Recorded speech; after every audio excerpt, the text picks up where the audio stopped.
আজকে খুব করে ইচ্ছে করছিল মাওয়া ঘাটের ইলিশের লেজ ভর্তা খাবো। সো বাসায় কিছু ইলিশের লেজ ছিল, তো চিন্তা করলাম আজকে ভর্তাটা বানিয়ে ফেলি।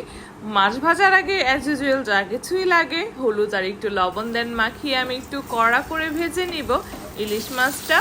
ইলিশের লেজগুলো ভাজা হয়ে গেলে এখন শুকনো মরিচ ভেজে নিতে হবে। আজকে ভর্তাটা শুকনো মরিচ দিয়ে করব। আমি কিন্তু এইভাবে পাটা পুতা দিয়েই ইলিশ মাছের কাঁটাটা ছাড়িয়ে থাকি।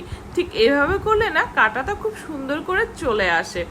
আমি কিন্তু ইলিশের লেজ ভর্তাতে কাঁচা পেঁয়াজটা ভালো লাগে না, তো ওই জন্য আমি পেঁয়াজটাকে একটু তেলে একটু ভেজে নিয়েছি। এখন জাস্ট ভালো করে মিক্স করার পালা, আর একটু উপর থেকে সরিষার তেল দিয়েছি। এখন এটার স্মেলটা জাস্ট এত সুন্দর আসতেছে, মানে আমার পাশে যে থাকবে তারও খুব খেতে ইচ্ছে করবে এক প্লেট ভাত ইলিশ মাছের লেজ ভর্তা দিয়ে। আমি কিন্তু অনেক আয়েশ করে খাচ্ছি, আমার কিন্তু এটা অনেক মজা লাগছে। আপনারা কিন্তু বেশি বেশি খাবেন বানিয়ে বানিয়ে।